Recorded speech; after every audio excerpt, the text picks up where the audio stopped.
এনাদের সম্বন্ধে কথা বলার আমাদের দুঃসাহস নাই, পালিয়ে এসছি আর কি। বিসির বা আমার প্রডিউসার ডাইরেক্টরের সাথে কোনো সম্পর্ক রাখিনি। বছরে 2-1টা ছবি দিয়ে তার পুরোটা ইন্ডাস্ট্রি চলতে পারে।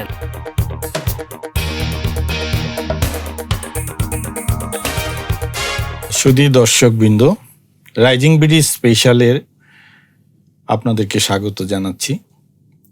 আজকে আমরা রাইজিং বিডি স্পেশালে এমন একজন গুণী মানুষকে পেয়েছি যার কথা বলে, গুণের কথা বলে আসলে শেষ করা যাবে না। তিনি আমাদের স্বর্ণালী যুগের একজন স্বনামধন্য চিত্রনায়িকা রোজিনা, আপনাকে আমাদের রাইজিং বিডি স্পেশাল অনুষ্ঠানে স্বাগত। ধন্যবাদ আপনাকে, আপনাদের রাইজিং স্টুডিওতে ডাকার জন্য। আর অনেক নাম শুনেছি আর কি, তো ভালোই লাগছে আমার এসে। প্রথমে একটু জানতে চাচ্ছি যে এখন আসলে আপনার সময়টা কিভাবে কাটছে বা কি নিয়ে ব্যস্ত আছেন? না, আমি হয়তো অভিনয় করছি না, কিন্তু বাট আমি আমার অন্য কাজ নিয়ে আমি ব্যস্ত আছি। অনেক ব্যস্ত থাকি। আমার সকাল হলেই মনে হয় যেন এই বোধহয় দিনটা শেষ হয়ে গেল আর কি, মানে এত ব্যস্ত থাকি আমি। যেমন ধরুন, আমি তো ক্যামেরার সামনের মানুষ, এখন কিন্তু আপনার চলটা চলছে আর কি, গণমাধ্যম অনেক প্রখর, তা আমি কিন্তু পিছিয়ে নাই। কিন্তু এখনকার যারা ছেলেপেলেগুলো কাজ করছে, ফটোশ্যুট বলেন বা অন্য মানে ভিডিও করছে, এটার সাথে আমিও যুক্ত আছি। আমিও ওদের সাথে মাঝে মাঝে কাজ করি, অবশ্যই সখনীয়। এটা হলো আমার, কারণ আমি চলচ্চিত্রের মানুষ, মিডিয়ার মানুষ থাকলেই না একটু মানে কোন এই ধরনের কাজের মধ্যে আর কি ব্যস্ত। আর বিশেষ করে আমি কেন করি সেটা হলো, আমার দর্শক যারা আমাকে ছবিতে অভিনয় করতাম, যখন হলে গিয়ে ছবি দেখতো, এখন তারা ওই সুযোগ নাই। হয়তো ইউটিউবে অনেক ছবি আছে, অনেক কিছু গান বাজনা আছে, দেখে, কিন্তু হয়তো অনেকে মনে করে যে না, কেন, এটা সত্যি কথা, আমি তো অবশ্যই সিনিয়র, তো হয়তো ভাবে হয়তো উনি হারিয়ে গেছে বা কি ধরনের আছে, কেমন আছে। এটাও কিন্তু আমার খুব ইচ্ছে যে না, আমার দর্শকরা জানুক যেন আল্লাহর রহমত, আল্লাহর মেহেরবানি, লাখ লাখ শুকুর যে আমি ভালো আছি, সুস্থ আছি। এটি একটা, মানে আমি মনে করি যে তাদের কাছে উপস্থাপনা করা, যে আমি মাঝে মাঝে কিছু ছবি দিলাম, ভিডিও করলাম, ফেসবুকে বলেন, পেজে বলেন, বা ইউটিউবের মধ্যে বলেন, যার জন্য আমি এইসব কাজ নিয়ে ব্যস্ত থাকি। তারপর আমার সাংসারিক কাজ নিয়ে ব্যস্ত থাকি। তারপর আমার ওদেরকে আসলে কি বলবো, মানে কুকুর বলতে আমার খুব কষ্ট হয় আর কি, কে কি মনে করবে আমার জানা নেই। ওদেরকে আমি ছোট্টবেলা থেকে পালি আর কি, তো ওরা আমাকে মা ভাবে, বাবা ভাবে। আমি থাকলে ওদের কি আনন্দ, যেমন একটা বাচ্চার যেটা মা বাবাকে দেখলে যে আনন্দ উপভোগ করে, ওদেরকে নিয়ে অনেক সময় কাটাই। তারপর আমার ছোট ছোট কিছু মানে গাছ আছে আর কি, তো ওগুলো চর্চা করি। সব মিলিয়ে আসলে আমি অনেক ব্যস্ত থাকি আল্লাহর রহমতে। সেটাই আসলে প্রত্যাশিত, একজন মানুষ ব্যস্ত থাকবেন, এটাই স্বাভাবিক। এবং আমরা জানি যে আপনি প্রাণী প্রেমী, আপনি বৃক্ষপ্রেমী। এগুলো আসলে ভালো মানুষের একটা পরিচায়ক, যে একজন ভালো মানুষ এইসবকে ভালো না বেশি আসলে থাকতে পারে না। এবং আপনি যেটা বললেন যে বিভিন্ন ফটোশ্যুট, আমরা রিসেন্টলি দেখেছি আপনি কক্সবাজারে একটা ফটোশ্যুট করেছিলেন, যেটা খুবই আলোচিত হয়েছিল এবং বেশ সারা পড়ে গিয়েছিল। যে আপনার যারা সিনিয়র মনে করে, তারা ভাবছে যে না, আসলে উনি অতটা সিনিয়র এখনো হননি। তো যাই হোক, আসলে আমাদের দেশে চলচ্চিত্রের অবস্থাটা এখন আমি বলবো যে কোনো সময়ের চেয়ে খুব একটা ভালো অবস্থাতে নেই, বিশেষত আপনারা যখন চলচ্চিত্রে ছিলেন সেই সাথে যদি তুলনা করি।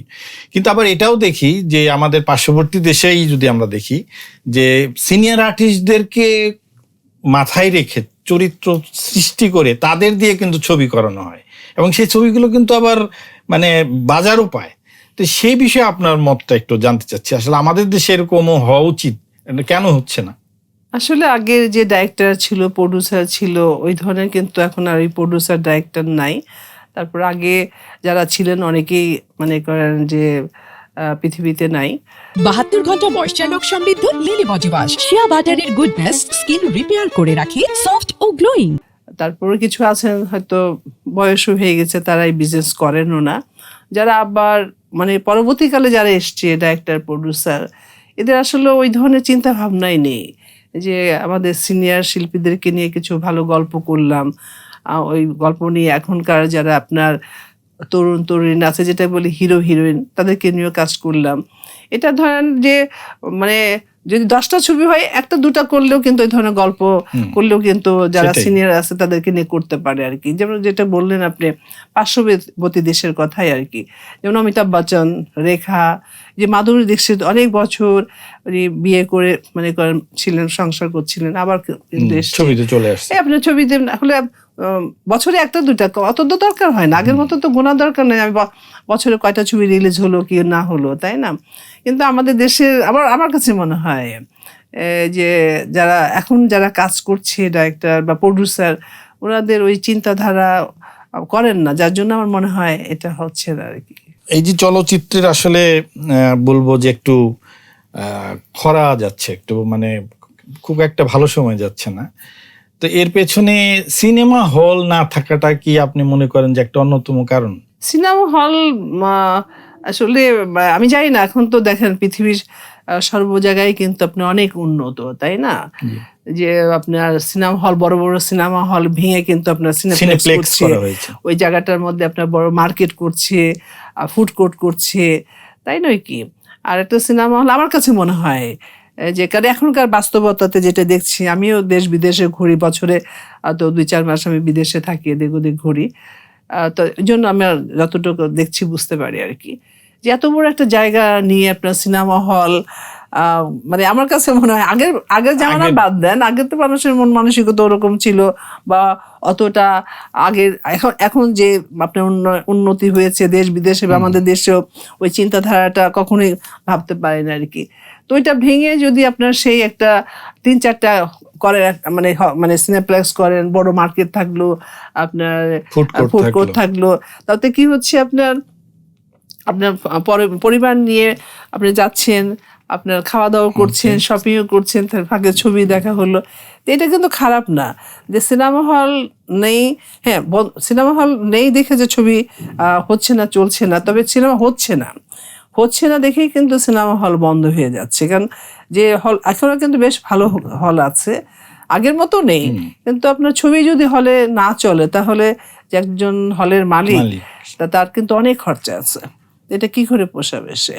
তা যার জন্য কিন্তু হলগুলো বন্ধ হয়ে যাচ্ছে। আবার যেগুলো বন্ধ হয়ে যাওয়ার পরেও এটা ভেঙে হয়তো অন্য মার্কেট তৈরি করছে আর কি। তা আমি বলবো যে আসলে চলচ্চিত্র আপনার এই যে সংস্কৃতি অঙ্গনটা, এটা কিন্তু অনেক বড় একটা প্ল্যাটফর্ম। এটা শুধু আমাদের দেশে না, পৃথিবীর সর্ব জায়গায়, যে এই মাধ্যমটা দিয়ে কিন্তু আপনার সংস্কৃতির অনেক কিছুই বোঝাতে পারেন, দেশের কথা, জীবনের কথা, সমাজের কথা, মানে অনেক কিছুই বোঝাতে পারে। হ্যাঁ, সেখানে বিনোদনও থাকে, সেখানে আপনার প্রেমও থাকে, আপনার কমেডিও থাকে, তারপর কিন্তু লাস্টে একটা মেসেজ থাকে যে আমি কি বলতে চাচ্ছি। তো আমি বলবো যে আসলে এইভাবে এখন যে ইন্ডাস্ট্রির অবস্থা, এইটা হওয়া উচিত ছিল না আর কি। হ্যাঁ, তবে হ্যাঁ, বছরে 2-1টা ছবি হয় আপনার চলে, কিন্তু বাট এই বছরে 2-1টা ছবি দিয়ে তার পুরোটা ইন্ডাস্ট্রি চলতে পারে না। সেটাই তো, আমরা একটু ফ্ল্যাশব্যাকে যাই, যখন আসলে ইন্ডাস্ট্রি ছিল এবং সিনেমা হল, সিনেমা কেন্দ্রিক একটা মানে বিশাল একটা ব্যবসা, আমি বলবো একটা বাণিজ্যের একটা ব্যাপার ছিল। কারণ আপনি কোনো কিছুকে যদি বাণিজ্যিকীকরণ না করতে পারেন, সেটা কিন্তু সার্ভাইভ করতে পারবেন না। হ্যাঁ, তো আপনারা যখন, আমি বলবো যে এটা আমাদের সোনালী যুগ ছিল সিনেমার, সেই সময়কার আপনি প্রতিনিধি, তো আমার কাছে জানতে খুব ইচ্ছে করছে যে আসলে আপনি যে আসলেন, কিভাবে সিনেমার জগতে আপনি আসলেন, এটা একটু যদি আমি আমার দেশ হলো আপনার গোয়ালন্দ নানা বাড়ি, রাজবাড়ি হলো আমার বাবার বাড়ি। তা রাজবাড়ি আমার জন্মের পর থেকে দেখেছি আপনার মফস্বল শহর, ওইখানে আপনার সিনেমা হল ছিল, কলেজ ইউনিভার্সিটিও ছিল। আর গোয়ালন্দ যেটা ছিল হলো আপনার একটু অবশ্য গ্রামে আর কি, কিন্তু রাজবাড়ি থেকে বেশি দূরে না। আপনার রাজবাড়ি মাঝখানে একটা স্টেশন, তারপর গোয়ালন্দর নাম নিশ্চয়ই শুনেছেন, আপনার পুরনো নদী বন্দর আর কি। তো আমি আমার যে দেশের কথা বলছি, আমি ছোট যখনই বুঝতে শিখেছি, তখন থেকে কিন্তু আমি লুকিয়ে লুকিয়ে ছবি দেখতাম আরো বান্ধবীদের সাথে নিয়ে যেয়ে, কারণ আমাদের সিনেমা হল থেকে বেশি দূরে বাড়ি ছিল না আর কি।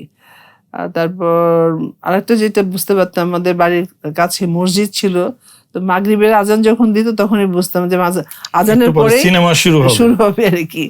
তো ওই যে আপনার রাটানা কানা যেটা পয়সা দিতে হতো স্কুলে, ওটা রেখে যেতাম আর কি, অনেক সময় পয়সা নিতও না আর কি, এরকম অবস্থাতে। তা আমি ছবি দেখে দেখেই অনুপ্রাণিত হয়েই কিন্তু চলচ্চিত্রে এসেছি, যেমন ম্যাডাম শাবানা, ববিতা ম্যাডামের অত না, কবরী ম্যাডামের, সুজাতা আপার, এগুলো ছবি দেখতাম, দেখে দেখে অনুপ্রাণিত হতাম যে না আমি এরকম মানে হাসবো, কাঁদবো, এটা করব সেটা করব। তো প্রথম তো বুঝতাম, মনে করতাম যে পর্দার ভিতরেই বোধহয় এগুলো করছে আর কি। তো আমাদের বাড়ির পাশেই ছিলেন যিনি অপারেটর আর কি, সিনেমা হল চালাতেন। তো ওনাকে যে বলতেন চাচা আমি ওনাদের সাথে একবার কথা বলতে চাই, দূর পাগলি না ওই যে আমরা এটা ছবি তৈরি হয় মানে এই ব্যাপারগুলো বললো, এটা ঢাকাতে আমরা যাই, ঢাকা থেকে ওটা যখন তৈরি হয় শেষ হয়ে যায়, এটা নেগেটিভের মতো থাকে, ফিতার মতো প্রিন্টটা নিয়ে আসে। ওই যে দেখিস না উপরে একটা আলো, কিন্তু আপনার আগে হতো যে আলো, হ্যাঁ হ্যাঁ, ওইটা দিয়ে পরে স্ক্রিনের উপর তখন এগুলো দেখা যায়।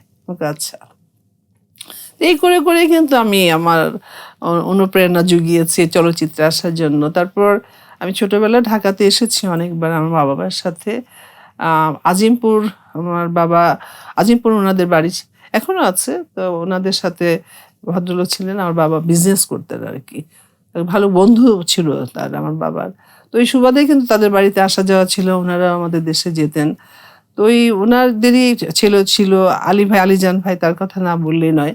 উনি আবার সংস্কৃতি অঙ্গনের সঙ্গে জড়িত ছিল আপনার চলচ্চিত্রের সাথেও। তারপর আমি জানি না আপনারা জানেন কিনা, আগে কিন্তু যারা অরিজিনাল ঢাকাইয়ারা আপনার এলাকা ভিত্তিক কিন্তু আপনার বাৎসরিক নাটক করতো আর কি, পুরান ঢাকাতে এটা হতো যে ক্লাব থাকতো তাদের, মানে এক এক এলাকার। তো উনি এই এলাকার, উনি আবার ছিলেন মেন এই আর কি, উনি নাটক করতেন বছরে একটা দুইটা, এমনি চ্যারিটি হিসাবে। তো ওই তখন যখন আবার উনি যেতেন আমাদের দেশের বাড়িতে, আলাপ আলোচনা করতেন, আমিও জানি যে উনি এই অঙ্গনের সাথে আছেন। তো মাঝে মাঝে জিজ্ঞেস করতেন, আলী ভাই এইটা সেটা হ্যান ত্যান, আমি মানে অভিনয় করব। তখন আমার মা আবার চাইতেন না, কখনোই না, এটা শুনতেই পারতেন না উনি। তো দেখে বললেন না খালামা তোকে যেতে দিবে না, হ্যাঁ না তেন না। তো একটা সময় আমার মা আবার খুব শাসিত ছিল আর কি, কিন্তু মা তো থাকবেই, সন্তানদের তো শাসন করবেই। আর আমরা পরপর 3 বোন ছিলাম, মানে পিঠাপিঠি, তা 3 বোনে স্কুলে যেতাম। তা আমি হতো কি যে যাচ্ছি রাস্তার মধ্যে, হতো আগেকার যুগে দেখতেন কোথাও মুসলমানি হয়েছে, বিয়ে হচ্ছে, মাইকে গান বাজছে, তা আমি দেখা গেল ওই দিকে চলে গেছে, গাছের নিচে বসে গান শুনছি। না তো আমাদের বাড়ির পাশ দিয়ে রাস্তা ছিল, আগে তো আপনার হলো রবিবারের ছবি রিলিজ হতো আর কি। তো পিছনে রিক্সার পিছনে আপনার থাকতো পোস্টার দিয়ে লাগিয়ে, না হ্যান্ডবিলটা আমি দেখি নেই, তার মাইকিং করতো, রিক্সা চালাচ্ছি, অমুক আসছে, অমুক ছবি অমুক সময় রিলিজ হবে, এটা না সেটা না, তাই গেল রিক্সার পিছু পিছু দৌড়াচ্ছি। মানে এই ধরনের আমার তখন থেকেই, কিন্তু যখন আমি বুঝতে শিখেছি তখন থেকে আমার ব্রেনের মধ্যে এগুলো। তো আবার আমার মা এগুলো পছন্দ করতো না। আমি তারপর যে আমাদের একটা পণ্ডিত ছিল আর কি, বিকালবেলা সন্ধ্যায় উনি পড়াতে আসতো আমাদের 3 বোনের।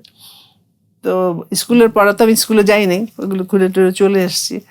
তো বলতো যে উনি বয়োজ্যেষ্ঠ ছিলেন আর কি, আমার নাম তো রেনু।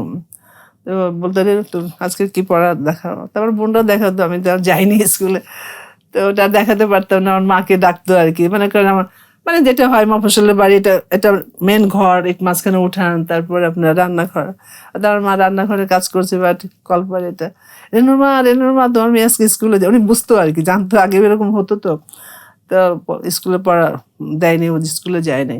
তা আমার মা ওইখান থেকে বলতো পিটান আমি তো বাদ ব্যাট থাকতোই, আর পিটানি খেতাম। এইগুলো করেছি, আসলে একটু মানে চঞ্চল ছিলাম আমি বেশি।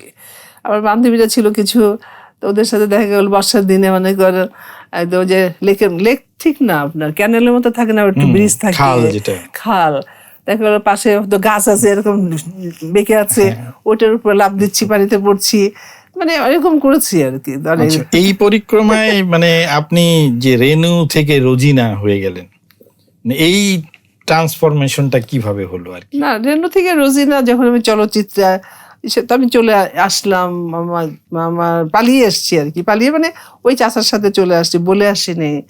তারপর যাই হোক আমার মা বুঝতে পারলো, আমার ফ্যামিলি, যে আমি আসছি এবার ওই আলী ভাইদের বাড়িতে।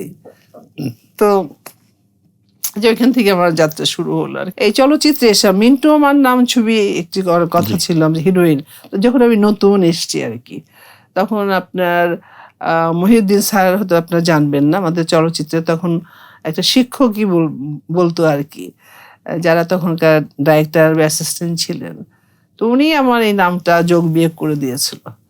তো একটা ছবি মানে করার কথা ছিল, হাবিবুর রহমান উনি হলো প্রডিউসার, আর এজ এ মিন্টু সাহেব উনি তখন অ্যাসিস্ট্যান্ট ছিলেন, ওই ছবির প্রথম ডাইরেকশন দেবেন।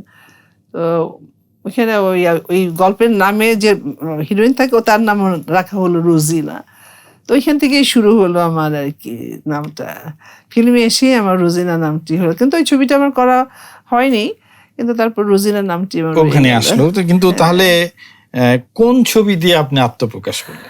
না, আত্মপ্রকাশ যদি বলি, আত্মপ্রকাশ ঠিক না, এটাও আমার মানে মুভি ক্যামেরার সামনে আসা, যেটা এটা আমাকে বলতেই হবে আর কি।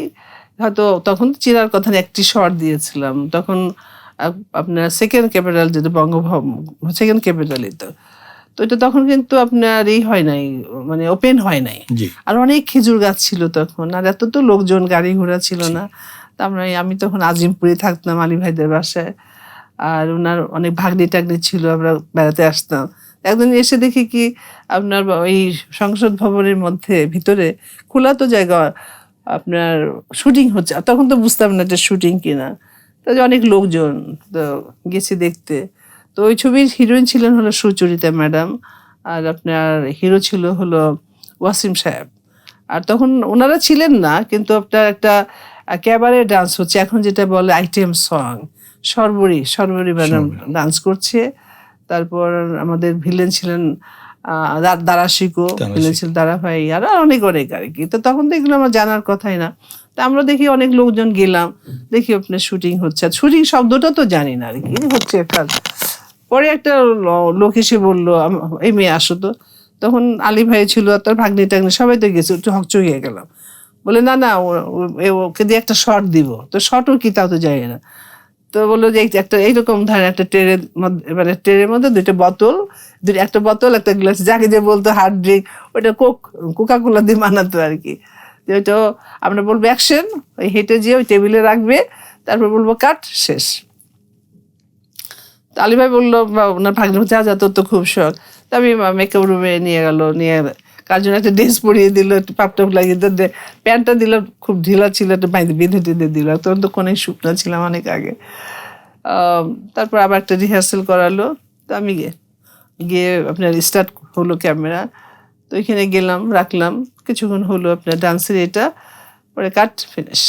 তো তারপর আপনার ওই ছবির যে ক্যামেরাম্যান ছিলেন, তখন স্টিল ফটোগ্রাফারকে বলছিল যে মেয়েটার চেহারা তো বেশ শার্প, কিছু স্টিল ছবি তোলো, তুলে রেখেছে। আসার সময় তো আমাকে 10 টাকা দিল। আমি তো জানি না তো টাকা পাওয়া যায়, আমি তো এখানে যাইনি কাজের জন্য, বা এখানে কি হচ্ছে না হচ্ছে জানি না। 72 ঘন্টা ময়েশ্চার লক সমৃদ্ধ লিলি বডি ওয়াশ, শিয়া বাটারের গুডনেস স্কিন রিপেয়ার করে রাখে সফট ও গ্লোয়িং। তোরা আরো জামার সাথে ছিল, আলী ভাই ভাগ্নিটা খুব খুশিয়ে তোরতে টাকা দিছে, চলে এই খাবো সেই খাবো, যাই হোক। তো ওইখানে যে ছবিগুলো তুলেছিল, আমার যতদূর ধারণা ওইটা থেকে বোধহয় আপনার বেশ অনেক জানাজানি হলো। কারণ হলো কি তখন তো ম্যাডাম কবরী, শাবানা, ববিতা, সুচরিতা ম্যাডাম, অঞ্জনা নতুন দিয়ে, তাছাড়া তার হিরোইন ছিলেন। আর এখনকার মতো এত মডেল, এত কিছু আপনার এত প্রাইভেট চ্যানেল তো ছিল না, শুধু বিটিভি। তারপর হঠাৎ করে আপনার আমি একটা তখন আপনার অ্যাড করেছিলাম, আপনার মায়াবরী বিজ্ঞাপন করেছিলাম। যাই ওই আলী ভাইয়ের সাথে যোগসূত্র, আমি তো কাউকে চিনি না।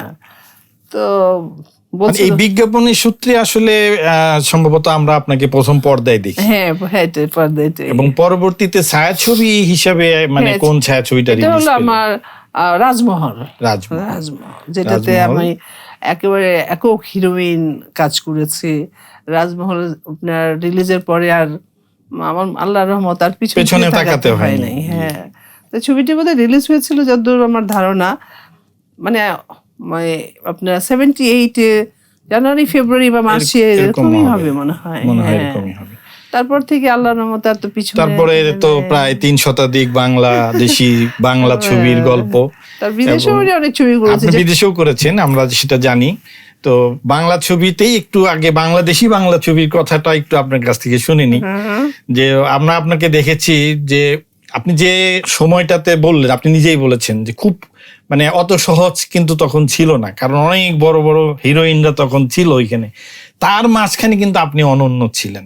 বিশেষ কিছু জায়গায় আমি বলবোই, বিশেষ করে ফোক পোশাকি ছবি, ফোক ফ্যান্টাসি ছবি, যেখানে আপনি মানে অসাধারণ, আপনার বিকল্প আমি ওই সময় কাউকে পাইনি।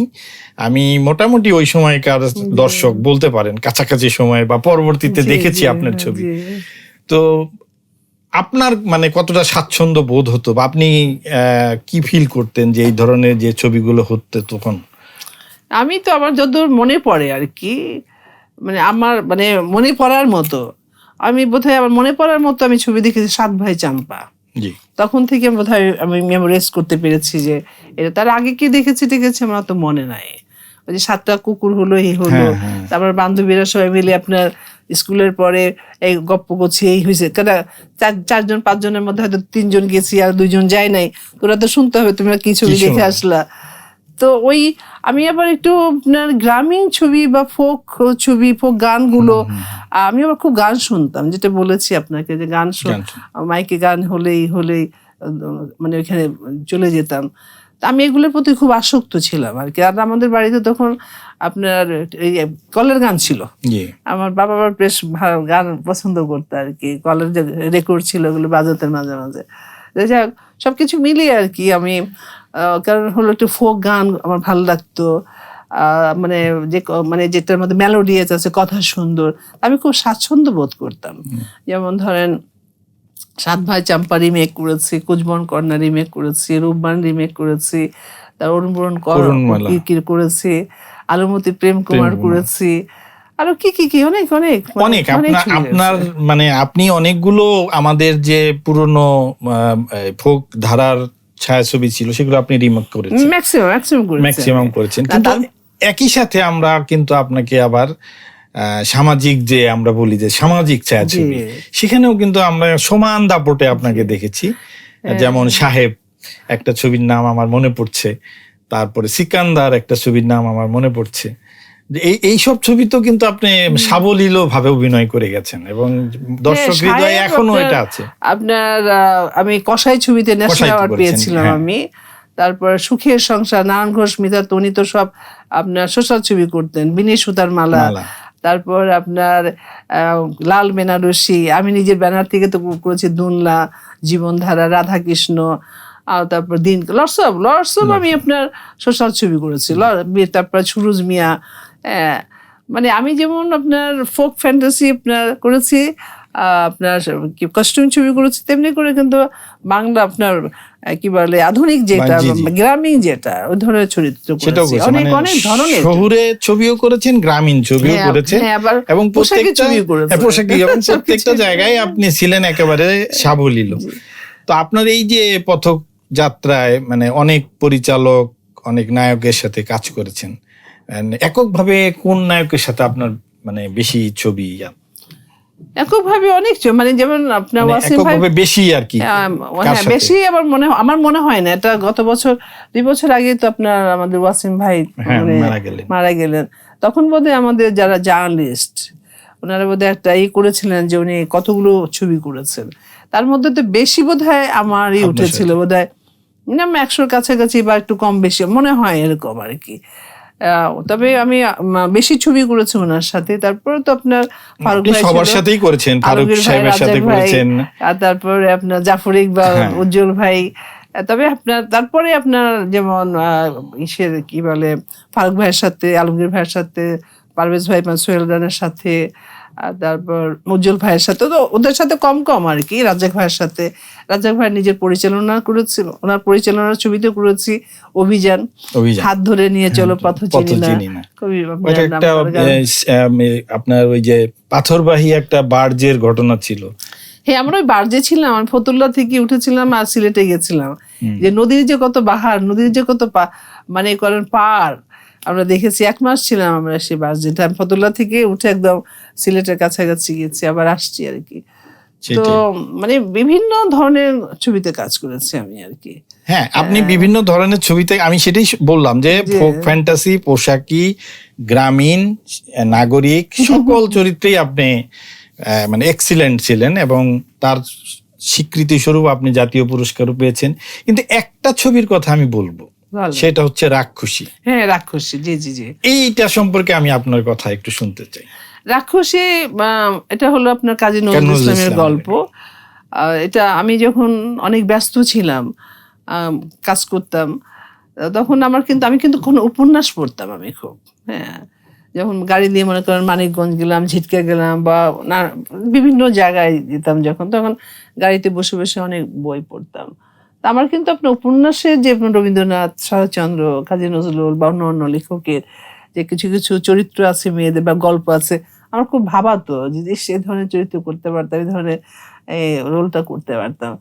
এর মধ্যে হলো কি, যেমন আমি কিন্তু আপনার রবীন্দ্রনাথের শাস্তি গল্পতে কাজ করেছিলাম, তখন আপনার ব্ল্যাক অ্যান্ড হোয়াইট ছিল, বোধহয় 70-80% হয়েছিল আর কি। পরবর্তীতে কেন করলেন না, জাহাঙ্গীর খান অনেক প্রডিউসার ছিল আর কি। তারপরে আসছে তো এই গল্পটা, যেটা তখন থেকে কিন্তু আমার খুব মাথায় ছিল আর কি, যে ছোট্ট গল্প আপনার রাক্ষসীটা যদি মানে চলচ্চিত্র হতো, খুবই সুন্দর গল্প। তো যাই হোক, এমনি করে এটা আর হয় নাই করাটা আর কি, কেউ ওই ধরনের উদ্যোগও নেয় নাই, আমার কল্পনাতে ছিল। আপনার যখন তো আমি কাজ করছি, যাই হোক, একদিন এফডিসিতে মানে কারণ 3টা থেকে 4টা ছবি শুটিং করতো, এখানে 2 ঘন্টা, এখানে 1 ঘন্টা, এখানে আপনার খানাতা ভাইয়ের মতো মানুষ, নারায়ণ ঘোষমিতা, আপনার কাজী জহির, মানে ওনার ব্যানারে আমি কাজ করেছি।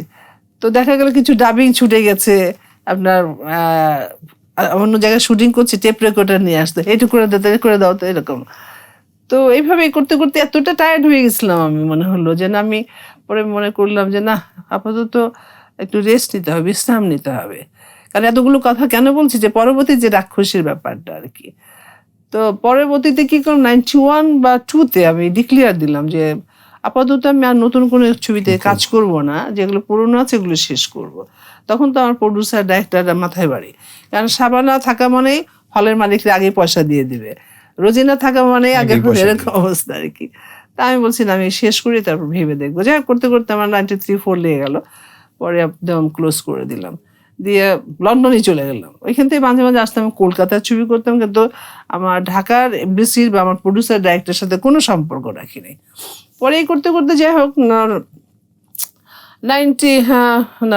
2003 এরকম হবে, তখন আপনার চ্যানেল আই, কি বলে, এটিএন বাংলা শুরু হয়ে গেছে, চ্যানেল আই হয়েছে। তো সাগর ভাইয়ের সাথে একদিন দেখা আমার লন্ডনে, তখন কিছু কিছু ওনারা বেশ উপন্যাস নিয়ে, মুখ নিয়ে, গল্প নিয়ে ছবি, সিনেমা তৈরি করছে, ইমপ্রেস টেলিফিল্মে।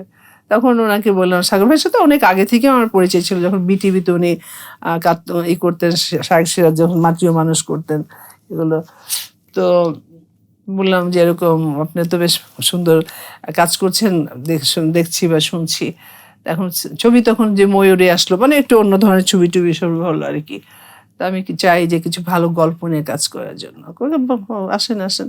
তো ঢাকায় আসলাম, যোগাযোগ হলো। তখন এই যে গল্পটা আমার রাক্ষসী, এটা কিন্তু আমি যে আমার কিন্তু একটা ছোট্ট একটা লাইব্রেরির মতো আছে, লাইব্রেরি না, একটা কর্নার আছে আমার বইয়ের, তো এটা বের করলাম, করে পড়লাম। ওটা 2.5 পাতা বা 3 পাতার একটা গল্প। তখন আমি আপনার সাগর ভাইয়ের সাথে আলাপ করলাম, করেন, অসুবিধা নাই। তো বললাম, প্রথমে ভাবলাম যে এটা টেলিফিল্ম করি, তখন ওনারা টেলিফিল্মে করছে। তারপর আবার ভাবলাম না, যে চলচ্চিত্র হতে পারে। তখন আহমেদ জামান খোকা ভাই, কে লিখবে, তখন ফিল করলাম এই ধরনের গল্প একমাত্র মনে হয় সে পারবে। আর আহমেদ খোকা সাহেবকে দিয়ে লেখা মানে কি বলবো, উনি অনেক জিনিয়াস, অনেক মানে কি বলবো, তবে একটু ভাবুক ছিল লেখাটা, সময় না, একটু লিখলো আবার এই দিচ্ছে। খোকা ভাইকে বলো, সে রাজি হলো। তো যাই হোক 2-3 মাস লাগলো, যেভাবে করিয়েছে এখানে বলতে চাই না। তো লিখেছে, এত সুন্দর হইতে লিখেছে। তারপর আপনার সাগর ভাই বললো যে আমাকে আমি ডাইরেকশন দেওয়ার জন্য। আর তো অনেক বছর কিন্তু আমি এফডিসিতে আর যাইনি, ওই যে 93 বা 4 চলে এসেছি, মাঝখানে বোধহয় একবার গিয়েছিলাম, যাই যেটা পরে বলবো বা পরে দেখা যাবে। তারপর আপনার ওই রাজা কি বলে এটা বললো, আপনার সাগর ভাই বললো যে আপনি করেন। আমি বললাম আমি এত দিন হলো গ্যাপ, এখন তো অনেক কিছু নতুনত্ব, এটা সেটা আমার দ্বারা সম্ভব না ডাইরেকশন দেওয়ার জন্য। তারপর কাকে দেবার, মতিন রহমানকে দিলাম। আচ্ছা, তারপরে হলো কি ওই ছবির গল্প উইথ গান, কিন্তু সবই নজরুল ইসলামের গান ছিল। আরেকটা হলো কলকাতায় গিয়েছিলাম একটা ছবি শুটিং করতে, তখন আপনার শান্তিনিকেতন গেছিলাম। তো এখানে তো অনেক গ্রামে করছে, একটা জায়গা আছে ভোলপুর নাম করে, তো এখানে শুধু বাগদি পাড়ায়। তা আমার তখন মনে হলো, আর গল্পটা ছিল বাগদিদের উপরে। 72 ঘন্টা ময়েশ্চার লক সমৃদ্ধ লিলি বডি ওয়াশ, শিয়া বাটারের গুডনেস স্কিন রিপেয়ার করে রাখে সফট ও গ্লোয়িং। তখন আমি চলে গেলাম কলকাতায়, সে ভোলপুর শান্তিনিকেতন গিয়ে, তখন তো আর ভিডিওর সিস্টেম ওরকমই ছিল না, আপনার কিছু স্টিল তুললাম, ওদের আচার আচরণ, কথাবার্তা, কি ধরনের বাড়ি ঘর এগুলো। তারপরে এনে ওগুলো আপনার মতিন ভাইয়ের সাথে শেয়ার করলাম যে এইভাবে করতে, মানে ওদের আচার আচরণ এরকম, ওদের কথাপতন এরকম। আর যখন গল্পটা লিখাচ্ছিলাম তখন খোকা ভাইকে বললাম যে এদের কিন্তু এইভাবে দেখেছি আমি। তারপর ওটা মতিন ভাই করলেন, তারপরে বাকিটা ইতিহাস। আচ্ছা, এখন আপনি যেহেতু শান্তিনিকেতন বোলপুরের কথা বললেন, পশ্চিমবঙ্গের কথা বললেন, আমি একটু ওই বঙ্গে আপনার অভিনয়ের অভিজ্ঞতা বা পরিমাণটা একটু শুনতে চাচ্ছি, এবং একই সাথে আমাদের যে মুম্বাইতে যে ফিল্ম ইন্ডাস্ট্রি আছে সেখানেও আপনি অভিনয় করেছেন, এইটা দর্শকদেরকে একটু যদি বলতেন। আমি যখন একদম মানে কি বলবো, এত ব্যস্ত, আমি কক্সবাজার শুটিং করছি, আর এটা ছিল কো-প্রোডাকশন, যৌথ প্রোডাকশনের ছিল। বোম্বে ছিল শক্তি সামন্ত, উনি যে ডাইরেক্টর ছিলেন, প্রডিউসার ছিলেন, আর আমাদের দেশে ছিলেন হলো আপনার হাসান ভাই ছিলেন আমাদের দেশের ডাইরেক্টর, আর হাবিব খান ছিল আপনার প্রডিউসার আর কি। আর আমি যখন কক্সবাজার শুটিং গেছি। এর কি অবিচার ছবি?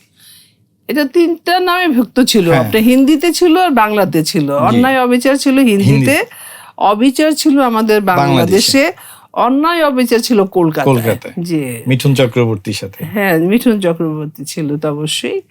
তা সেখানে আমি আগেকার যুগে হতো কি, যখন মানে যারা আউটডোর শুটিং করতে যেত কক্সবাজার বিশেষ করে, তখন হতো কি আগে থেকে সব শিডিউলটা নিয়ে নিত। আমি তো 3টা 4টা বা 5টা ছবির শুটিং নিয়ে যেতাম, আগে থেকে শিডিউল নিয়ে করতো। আপনার যেমন এই নভেম্বর থেকে শুরু হতো, নভেম্বর ডিসেম্বর, কারণ ওয়েদার ভালো থাকতো, ওটা ঠান্ডা বা তো বৃষ্টি নাই। তো একজনে হয়তো 10 দিন শিডিউল দিয়েছে, আরেকজন 5 দিন, একজন 7 দিন, এ করে ওখানে আমি হয়তো দেখা গেলো 1 মাস থাকছি, 2 মাস থাকছি। তো একদিন হঠাৎ করে হাসান ভাই দেখি কক্সবাজার গেছে, সন্ধ্যার সময় আমার অ্যাসিস্ট্যান্ট বলছে, আপা আপনার হাসান সাহেব আপনার সাথে কথা বলতে চায় আর কি। তা উনি তো আমার অনেক বয়োজ্যেষ্ঠ, উনি সবসময় আমাকে রেনু বলে ডাকেন এখনো। তারপর আসলেন, বললো আমি একটা ছবি করছি কো-প্রোডাকশনের, শক্তি সামন্তও গেছেন ওইখানে, শুধু আমাকে দেখতেই বোধহয় আগে থেকে সিলেক্ট করেছে, বলেছে নিশ্চয়ই যে আমাদের দেশের যমুক রোজিনা আছে, হয়তো এই চরিত্রের জন্য হয়তো উনি মানানসই, যার জন্য গেছেন। পরে আমার ঠিক আছে, আসলো, দেখা হলো, কথা হলো। তারপর বললো যে আমরা একটা ছবি বানাবো, মানে কো-প্রোডাকশন আর কি। ও আমাদের বোম্বে থাকবে হলো, ইন্ডিয়া থাকবে হলো মিঠুন চক্রবর্তী, এদেশে তুমি থাকবা। তো ঠিক আছে, তখন আমি বললাম যে আমার তখন শিডিউল মেনটেন করে আমার ভাইয়ের মতোই মাস্টার। তো হাসান ভাইকে বললাম যে মাস্টার সাথে আলাপ করতে হবে যে কবে নাগাদ শিডিউল দিতে পারবে না পারবে। বললো না, লেট আছে, 2-4 মাস লেট হবে আর কি। তো এইভাবেই আপনার যখন সময় আসলো যে শিডিউল দেওয়া হলো, প্রথমে আমি বুঝতে পারিনি যে আপনার ডাবল ভার্সন করবে, হিন্দিতে একবার, বাংলাতে একবার। তো তারপরে আমাদের এটা যখন শুনলাম এটা, তখন হাসান ভাইকে বললাম আমি করতে চাই না, কেন হিন্দি জানি না। এর আগে আমার প্রবলেম হয়েছে, পাকিস্তানে যখন ছবি করেছি আপনার উর্দুতে, অনেক কষ্টকর। তারপর ওরা কিন্তু প্রম্পটিং করে না, কোনো দেশেই নাই প্রম্পটিং সিস্টেম, যেটা আমাদের দেশে প্রম্পটিং সিস্টেম। কারণ আমরা ওটা তো অভ্যস্ত, কারণ পিছনে প্রম্পট করছি, আমরা অভিনয় করে যাচ্ছি। এটা তো খুব লজ্জা লাগে, কারণ এর আগে আমি পাকিস্তানের ছবি করেছি নাদিম টাদিমদের সাথে। তো আমি বলেছি আমি করব না, তারপরে যাই হোক আমার দেশের জন্য তো আমি তখন একটা সুপারস্টার, আমাকে নিলে আপনার বিজনেস হচ্ছে বা হল মালিকরা নিচ্ছে, এই জন্য আমি না করলেও মনে করে করতে হয়েছে। তো এটা আমি বললাম হাসান ভাই না, আমি এত কষ্ট করতে পারবো না, কারণ ওদের মুখস্থ বলে, তারপর একটা লজ্জা লাগে আমার কাছে যে আমি আমাকে প্রম্পট করে, ওদের ডিস্টার্বও হয়, আর তারপর হিন্দি বলে না না না অসুবিধাটা তোর জন্য প্রম্পট করা হবে, এই করা হবে। তো যাই হোক, তারপর আরেকটা ছিল মিঠুন চক্রবর্তী স্বাভাবিক, তখন আপনার ডিস্কো ডান্সার রিলিজ হয়েছে, তখন ও সুপার স্টার। তাই বললাম দেখেন ও তো আপনার মিঠুন তো আপনার হিন্দি কথাপতন বলে, আমি তো তাও হিন্দি বলতে পারবো না। একটা হিরোর সাথে, একটা কো আর্টিস্টের সাথে যদি ওই ধরনের একটা ভালো মানে কথাপতন একটা না হলে অভিনয় করতে তো অসুবিধা হয় আর কি। বলে না না ও তো মানে কলকাতার, সে তো আপনার বাংলা বাঙালি। তো আমার কাছে একটা দ্বিধাদ্বন্দ্ব, আমি তো আর দেখিনি বাঙালি, তো উনি তো আপনার হিন্দি ছবি করছে, আর তখন সবে ক্যাসেট উঠেছে, আমাদের দেশেও আসছে আর কি ভিসিআর এগুলো। তো যাই হোক এটা মানে করব, ঠিক আছে। তখন আপনার এয়ারপোর্ট ছিল আপনার তেজগাঁতে, আর আমার বাসা ছিল আপনার ডিওএসএস, যে মহাখালী ডিওএসএস। তো সকালবেলা এসছে সে, তো ওই টাইমটা ছিল যে আমরা কুয়াকাটা যাবো, আপনার ওটা আপনার হেলিকপ্টারে। তো আসছি, আসার পরে তো আমিও যাচ্ছি আর কি। তারপর বোধহয় এখানে একটু ট্রাফিক ছিল না কি, যাই একটু বোধহয় 5-10 মিনিট লেট হয়েছে। তো আমি আমার মনের মধ্যে যেন অস্থির, আমি ঘেমে যাচ্ছি একেবারে, মানে যতই বলুক না কেন আমি তো জানছি যে ও তো হিন্দি ভাষী, কিভাবে কোপ করবো তার সাথে, এটা সেটা, জন্য ওইটা সারাক্ষণ ব্রেনের মধ্যে আছে। তারপর যাই হোক সাইন করেছি, করতে হচ্ছে, করবো আর কি। যখন তারপর আমি নামলাম, তো দেখি আপনার হেলিকপ্টার পিছনের সামনে দাঁড়িয়ে আছে হাসান ভাই, তারপর শক্তি সামন্ত। তো আমি গাড়ি থেকে নেমে তখন 100 কদম একটু দূরে আছে, নামলাম, নেমে ওইখান থেকে সে আসছে, হাই রুচিনা তোমার জন্য এতক্ষণ দাঁড়িয়ে আছে জানো, আমার কি যে ক্ষুধা লেগে গেছে, ভোক লেগে গেছে জানো, হ্যাঁ তোমার জন্য দাঁড়িয়েছে, তো লেট করলে কেন? হ্যাঁ মানে অত লেট হয় নাই, মানে আমি তখন স্বস্তি পেলাম। আপনি অনেক ইজি করে দিলেন উনি, মানে আমি একদম স্বস্তি পেলাম যে না ঠিক আছে বাবা, এর সাথে করা যাবে। তো এই ধরনের মনে করেন আসলে আছে না যে শিল্পীরা অনেকে হয়তো অনেক কিছু মনে করে, কিন্তু আপনার প্রকৃতির পক্ষে যারা শিল্পী ওদের মন অনেক উদার, অনেক অনেক। তবে ওই ছবিটা আমি দেখেছি, খুবই সুপার ডুপার একটা ছবি। আমার যদি ভুল না হয় ওই ছবিতে আপনার চরিত্রের নাম ছিল কদম, হ্যাঁ, আর ঘনশ্যাম। যাই হোক, তো আমরা ভারত বাংলাদেশ শুনলাম, একটু পাকিস্তান পর্বটা একটু শুনি, যে পাকিস্তানে কোঅপারেশন হতো তখন, আমি সুপারস্টার, আমাকে নিত, কার কার সাথে অভিনয় করেছেন? নাদিমের সাথে করেছি আপনার, তারপর জাভেদ শেখ ছিল করেছি, তারপর আমি আপনার নেপালের সাথে করেছি, সেবার সাথে করেছি, তারপরে আপনার ভুবেনের সাথে কাজ করেছি, আপনার শ্রীলঙ্কারও করেছি, ওটা পুরো কোঅপারেশন ছিল, ওদের দেশে আর্টিস্ট ছিল আর কি। তো করেছি, অনেকের সাথে কাজ করেছি আমি। যে তার মানে আপনি সার্কভুক্ত সমস্ত দেশের ছবিতেই আপনি অভিনয় করেছেন। তখন তো কোঅপারেশন হতো, বাংলাদেশ বা সব দেশের সাথে কোঅপারেশন হতো, ওই সুবাদে আমি প্রচুর মানে পাকিস্তানিতে বোধহয় 10-12টাও করেছি আমি এরকম। এবং আপনি ওই সব দেশে অ্যাওয়ার্ডও পেয়েছেন? আমি নিগার অ্যাওয়ার্ড পেয়েছি, হামসে হায় জামানা ছবিতে নিগার অ্যাওয়ার্ড পেয়েছি। আর আপনার এসে পাঞ্জাব থেকেও আমি অ্যাওয়ার্ড পেয়েছি, একটা পাঞ্জাবি মেয়ের অভিনয় করেছিলাম, পাঞ্জাবের মেয়ে আর কি অভিনয় করেছি। তো নিঃসন্দেহে এটা আমাদের জন্য একটা গর্ব করার মতো বিষয় যে আপনি আমাদের বাংলাদেশের মানুষ, আপনি বহির্বিশ্ব থেকে পুরস্কার নিয়ে এসছেন। এখন যারা অভিনয়ে আছে বা আসছে বা আসবে, তাদের উদ্দেশ্যে আপনার যদি কোনো কথা, বক্তব্য? কোনো উদ্দেশ্য না, তারা অনেক ট্যালেন্ট, এনাদের সম্বন্ধে কথা বলার আমাদের দুঃসাহস নাই, সাহস নাই আর কি। ওনারা অনেক জেনে শুনে একদম অভিজ্ঞতা সঞ্চয় করে আসেন। আর আমরা যখন এসেছি আমাদের কোনো ইনস্টিটিউটই ছিল না, আমাদের ডাইরেক্টররা শিখিয়ে দিত ফ্লোরে যে এটা করতে হবে, এটা করতে হবে, এটা করতে হবে, ডান্স ডাইরেক্টর শিখিয়ে দিত, বলতে এটা হতে এটা করতে হবে, এটা করতে হবে, মানে গল্প অনুযায়ী ড্রেস আপ এটা আছে সেটা আছে। এখন যারা আসছে অতি শিক্ষিত, অতি জানাশোনায়, বলে আমাদের বলার নাই এদের সাথে সম্বন্ধে। না, তা অবশ্য ঠিক যে এখন শেখার অনেক জায়গা মাধ্যম আছে, সেখান থেকে শিখেই তারা আসছে। তো আমরা জানি যে প্রত্যেক শিল্পীর কাছে তার শিল্পকর্ম বা সৃষ্টি হচ্ছে তার সন্তানের মতো। সন্তানকে যেমন ছোট বড় বা করা যায় না, প্রভেদ করা যায় না, তো একইভাবে শিল্পকর্মকেও করা যায় না। তারপরও আমার একটু জানতে ইচ্ছে করে যে কোন ছবিতে অভিনয় করে আপনি আত্মতৃপ্তি পেয়েছেন বা আপনার কাছে মনে হয়েছে? হ্যাঁ, আমি জানি সবগুলোই, আমার তার মধ্যে বিশেষভাবে যদি কোনোটা মনে পড়ে। একটা মার কাছে সন্তান, আমি বলে নিয়েছি সেটা আমি বলেছি। তবে হ্যাঁ, আমার গ্রামীণ চরিত্রে অভিনয় করতে ভালো লাগতো আর কি, বেশি এই ফিল করতাম, মানে আছে না যে আন্তরিকতা নাকি যেন তাই বলে যে আমার ফোক ফ্যান্টাসি আপনার আধুনিক যে ছবিগুলো হতো, সোশ্যাল যে ছবিগুলো হতো, ওগুলোতে আমি স্বচ্ছন্দ বোধ করতাম না, তাই না। আমি দেখতাম আমার চরিত্রটাকে আমাকে এটা ফুটিয়ে তুলতে হবে, সে যে চরিত্র থাক না কেন। যেমন কসাই ছবিতে ওটাতে একটা প্রস্টিটিউটের রোল ছিল, হ্যাঁ, তা সেখানে কিন্তু আমজাদ ভাই আমাকে নিয়ে গেছে সেই আপনার নারায়ণগঞ্জ, ওই যে ওদের যে টানবাড়ি না কি বলে নারায়ণগঞ্জের, হ্যাঁ কি যেন নারায়ণগঞ্জের ওদের একটা আড্ডা আছে যারা ছিল মেয়েদের আর কি। একবার একদিন রাত্রিবেলা আমরা গেছি বোরখা টোরখা পরে আর কি, গেছে মানে আমজাদ ভাই তার অ্যাসিস্ট্যান্ট বলো যে ওদের পরিবেশটা কি, ওদের আচার আচরণ কি, কি ধরনের একটু নলেজ নেওয়ার জন্য, বোঝার জন্য। তো তখন কিন্তু আমি সুলতানা ডাকু ছবি করছি, আমার উপরে অনেক গল্প নিয়ে ছবি হয়েছে সুলতানা ডাকু। তা সেখানে হলো এটা একটা সুশাল ছবি, একেবারে মানে একটা প্রস্টিটিউটের রোল করছি। গ্রামের একটা মেয়ে মামা বিক্রি করে দেয়, সে পালিয়ে আসে, নদীতে ঝাঁপ দিয়ে ওঠে, তারপরে এসে পড়ে এদের খপ্পরে। তো এই ধরনের চরিত্র করেছে। ওদিকে কিন্তু তরোয়াল নিয়ে একেবারে ঘোড়া নিয়ে দাঁড়িয়ে আছে সুলতানা ডাকু। তো আপনার জানি না, মানে ওই ছবিতে কিন্তু আমি ন্যাশনাল অ্যাওয়ার্ডও পেয়েছি। তো চেষ্টা করেছি চরিত্রগুলো ফুটিয়ে তোলার জন্য, যে আমার এই চরিত্রটা আমাকে এটা করবে। তারপর তো ডাইরেক্টর তো সহযোগিতা করেছে। তো আপা অনেকক্ষণ কথা বললাম, ভালো লাগলো। আপনার অনেক মানে কি বলা যায় যে কৃতিত্বময় যে জীবন আপনি তৈরি করেছেন, এটা এক কথায় অসাধারণ। এক জীবনে অনেক কিছু পেয়েছেন, অনেক কিছু দিয়েছেনও আমাদেরকে। তো শেষ বেলায় আমাদের দর্শকদের উদ্দেশ্যে যদি কিছু বলেন। দর্শকদের উদ্দেশ্যে এটাই বলবো, আসলে আমি চলচ্চিত্রের মানুষ, চলচ্চিত্রের কথাই বলবো।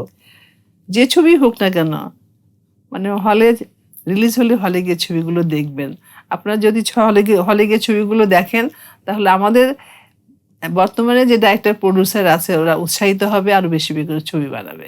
ভালো থাকবেন। দর্শকবৃন্দ, আমরা এতক্ষণ কথা বললাম আমাদের প্রিয় অভিনেত্রী, প্রিয় চিত্রনায়িকা রোজিনার সাথে। শুনলাম ওনার বর্ণাঢ্য জীবনের অনেক কীর্তি কাহিনী। তো আপনারা সকলে ভালো থাকবেন এবং বাংলা ছায়াছবি দেখবেন, যেমনটা আমাদের রোজিনা আপা বললেন। আমরা সবাই প্রত্যাশা করি যে বাংলা ছবি তার সেই পূর্বের গৌরব আবার ফিরে পাক। আমরা আশা করব, সব সেই প্রত্যাশা রেখে আজকের মতো শেষ করছি। আল্লাহ হাফেজ।